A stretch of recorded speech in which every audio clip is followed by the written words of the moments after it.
आज के कृषि विशेष कार्यक्रम में हम बात करेंगे रबी फसलों में कीट प्रबंधन की। नमस्कार दोस्तों, आप सुन रहे हैं AKS radio 90.4 FM RJ Sonam के साथ। तो सीधे बातचीत का सिलसिला शुरू करते हैं। स्टूडियो में मौजूद है हमारे आज के मेहमान। परिचय कराती हूँ, डॉक्टर विष्णु ओमर, जो कि AKS यूनिवर्सिटी के कृषि संकाय के कीट विज्ञान विभाग में असिस्टेंट प्रोफेसर हैं। विष्णु जी, आपका बहुत बहुत स्वागत है हमारे खास कार्यक्रम में। धन्यवाद मैम जी, पहला सवाल ले लेते हैं। रबी मौसम की प्रमुख फसलें कौन कौन सी होती हैं? जी मैम, हम सबको पता है रबी मौसम में मुख्य रूप से हम इस सतना रीजन में गेहूं, चना, मटर, सरसों, मसूर आदि अच्छी फसलें, दलहनी हो या खाद्यान्न फसलें हों, वो उगाई जाती हैं।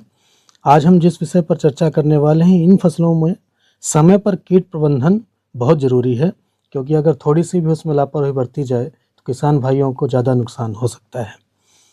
ठीक है, चने की फसल में इल्ली के प्रकोप की शुरुआती पहचान क्या है? हाँ, किसान भाई देखेंगे जैसे ही चने की इल्ली दिसंबर के लास्ट में, जैसे ही चने की फसल में फूल आना चालू हो जाता है, पत्ती बनने के बाद फूल आता है, फूल आने के बाद फलियां बनती हैं, तो फूल आने के टाइम पर ही फूल पर खाना कीट चालू कर देता है। पत्तियों पर गोल गोल छेद चालू हो जाते हैं, पत्तियां जैसे खाई हुई दिखाई देती हैं।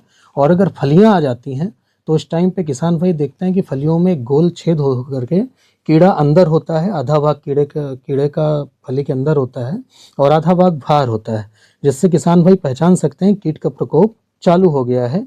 और अगर कीट नहीं दिख रहा है और फली खोल करके देखेंगे कि आधा चना जो है आधा खाया हुआ प्रतीत होगा।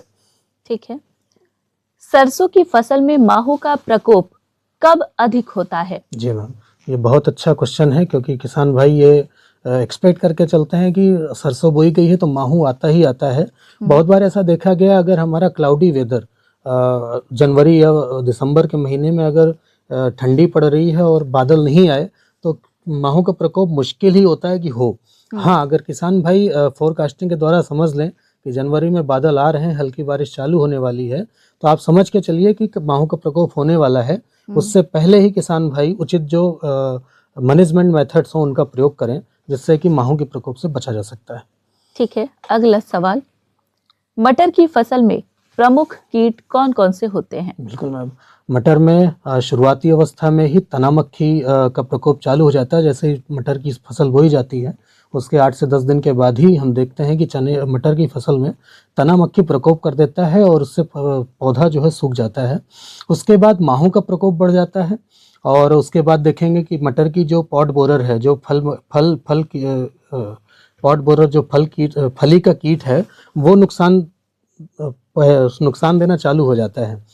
उसमें देखते हैं किसान भाई कि जो हमारा फली वेधक है वो फली के अंदर रह करके नुकसान पहुंचाता है और अंदर ही अंदर उस फली को सड़ा देता है, जिससे उसका प्रबंधन थोड़ा सा कठिन हो जाता है। अगर हम समय पर उसका प्रबंधन ना करें तो मटर की फसल में काफ़ी नुकसान हो जाता है।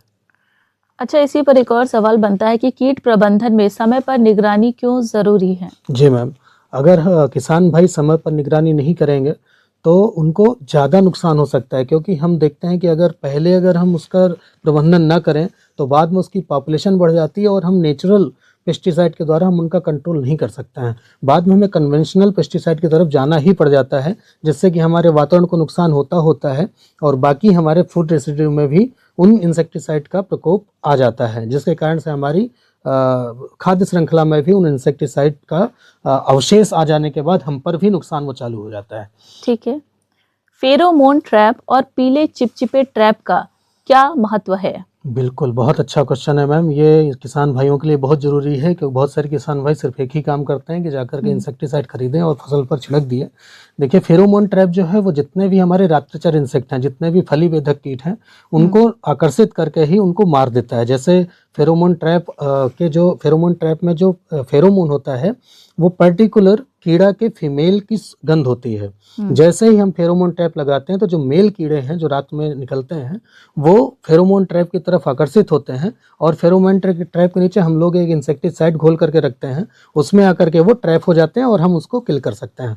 अब जो पीला चिपचिपा ट्रैप है ये सरसों की फसल में मुख्यतः से लगाया जाता है। जो भी हमारे एफिड है, माहू है, वाइट फ्लाई हैं, ये पीले चिपचिपे टाइप की तरफ में आती हैं और उसमें चिपक करके नष्ट हो जाती हैं। तो कम पैसे में ही हम अच्छा प्रबंधन कर पाते हैं। अच्छा, ये माफ कीजिएगा, एकीकृत कीट प्रबंधन यानी IPM क्या होता है? बहुत बढ़िया। आजकल क्या है, किसान भाई लोग बस एक ही प्रबंधन के बारे में जानते हैं, कीटनाशी लाओ छिड़क दो काम खत्म। हमें किसान भाइयों को जागरूक करना होगा कि हमें सिर्फ कीटनाशी से अपना कीट का प्रबंधन नहीं करना है, हमें तरह तरह के दूसरे जो प्रबंधन विधियां हम उनका भी प्रयोग करें। जैसे यांत्रिक विधियां हैं, कल्चरल मेथड्स हैं, फिजिकल हैं, बायोलॉजिकल हैं, कि हम सिर्फ केमिकल मेथड्स पे ना जाएं। जैसे मैंने बताया कि अगर हम चाहें गर्मी की गहरी जुताई करें, फसल चक्र अपनाएं, रेसिस्टेंट वैरायटी का प्रयोग करें, खेत में हम जो बर्ड परचेसेस होते हैं हम उनका प्रयोग करें, जिससे कि हमारे खेत में पक्षी ज़्यादा बैठें और वो हमारे कीटों को खा पाएँ। तो ऐसे बहुत सारी विधियां हैं जो हम कम पैसे में ही फार्म के ही प्रोडक्ट्स को यूज़ करके हम कीटों का प्रबंधन कर पाते हैं। तो इंटीग्रेटेड पेस्ट मैनेजमेंट बस यही है कि हम बहुत सारी विधियों का प्रयोग करके जो कीड़े हैं, जो फसल में लगने वाले कीड़े, उनको हम कम पैसे में अधिकतम प्रबंधन कैसे कर पाएँ, यही एक विधि है इसकी। अंत में हमारे किसानों के लिए कोई संदेश? जी मैम, किसान भाई जब भी फसल बोएं तो टाइम से फसलों की निगरानी करें और ज़रूरी नहीं है कि हम कीटनाशी से उनका प्रबंधन करें। जो भी फार्म पर उपलब्ध आपके पास में इनपुट्स हैं हम उनका प्रयोग करके प्रबंधन करें। आप अपने पैसों को बचाएं। जैसे कि पीला चिपा पदार्थ है, बहुत कम पैसे में ही बन सकता है, उसको हम फील्ड पर लगा करके हम उसका पैफिट से हम मुक्ति पा सकते हैं।